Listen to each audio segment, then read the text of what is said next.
دیکھیے مولانا الیاس صاحب سے بات چیت ہوتی تھی،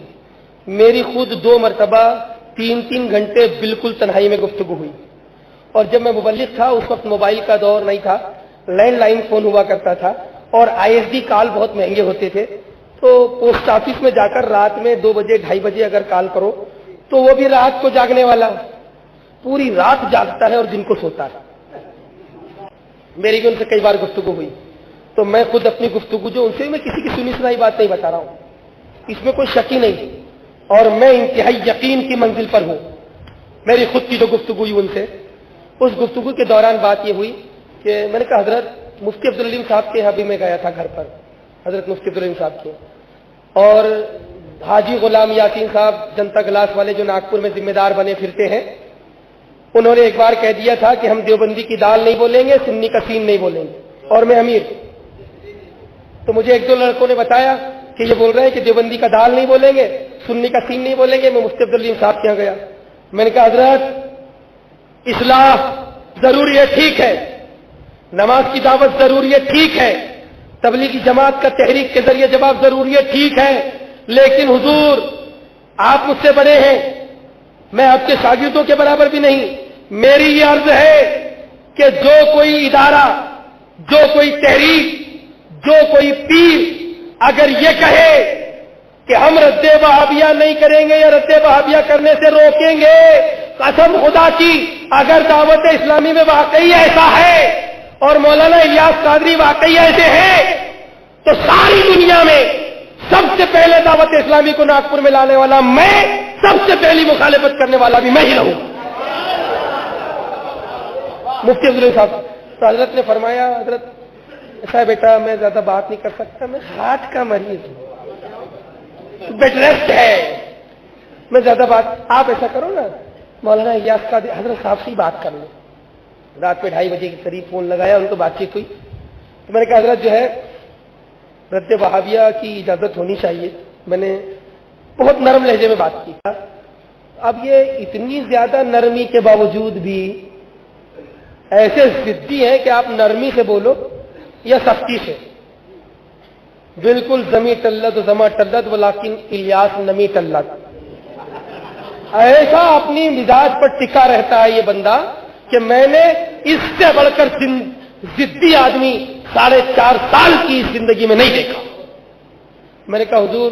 اجازت ہونا چاہیے، نرمی سے کہا حضرت اجازت ہونی چاہیے رد وہابیہ کی،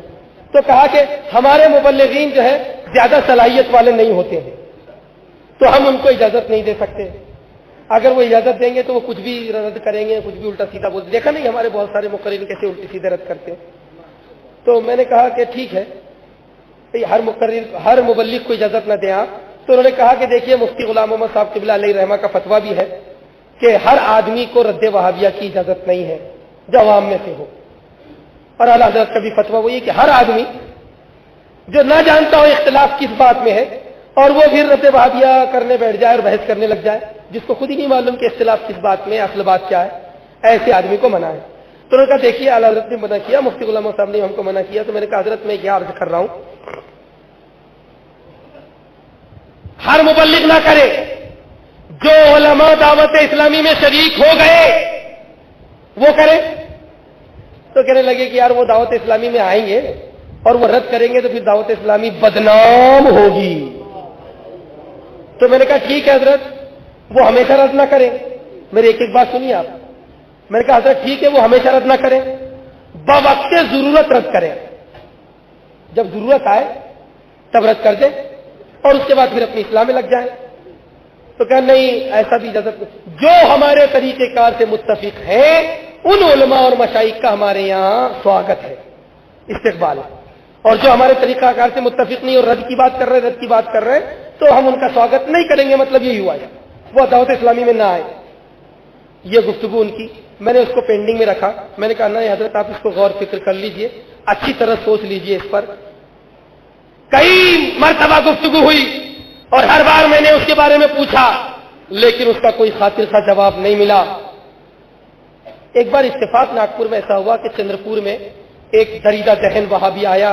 اور اس نے اعلیٰ حضرت کے خلاف زبان طعن دراز کرنا شروع کی، چندرپور سے کچھ لوگ ناگپور آئے. حضرت مفتی غلام محمد صاحب قبلہ علیہ رحمہ ناگپور میں نہیں تھے, مفتی مجیب اشرف صاحب قبلہ ناگپور میں نہیں تھے, اور سید حسینی صاحب قبلہ رائے چور گئے ہوئے تھے. اب وہ لوگ فقیر کے گھر پر حاضر ہوئے, تشریف لائے فقیر کے گھر پر, اور انہوں نے کہا کہ رد وہابیہ کرنا ہے, اس کا جواب دینا ہے. تو میں نے کہا چلیے مفتی عبدالعلیم صاحب کے پاس چلتے ہیں. وہ بھی ہرے صافے والے, ہم بھی ہرے صافے والے. ان لوگوں کو لے کر گئے وین میں. ان کا السلام علیکم. وعلیکم السلام. بولے ٹھیک ہے چلیں گے, اور ٹھیک ہے شام کو چلیں گے. اب جیسے ہی وہ لوگ واپس ہوئے کہ ہم لوگ اب ناشتہ وغیرہ کر کے کھانا وانا, آپ مطمئن ہو گئے کہ جانے کے لیے لوگ تیار ہیں. میں, ایک نعیم الدین مولانا نام ہے, نعیم الدین وہ, اور مفتی عبدالعلیم صاحب, یہ لوگ تیار ہوئے. ہم تینوں کے تینوں ہر امامے والے, دعوت اسلامی کے مبلغ. اتنی عظیم شخصیت جن کے نام کے آگے مناظر اہل سنت لکھا ہے, انہوں نے فرمایا کہ ایسا ہے بابو کہ آپ ہرا امامہ مت پہنیے گا, دوسرا امامہ پہن لیجیے. میں نے کہا کیوں حضرت؟ میں نے عرض کیا کہ میں ہرا امامہ پہنوں گا, پیارے اسلامی بھائیوں کہوں گا الصلاۃ والسلام علیکہ یا رسول اللہ پڑھواؤں گا, اور دعوت اسلامی کا نام لوں گا, اور وہابیوں کا رد کروں گا. اگر دعوت اسلامی والوں کو برا لگے تو تمہاری دعوت تمہیں مبارک, اعلیٰ حضرت مجھے مبارک. بس اسی کے 6 مہینے کے بعد میں نے دعوت اسلامی کو چھوڑ دیا, ترک کر دیا.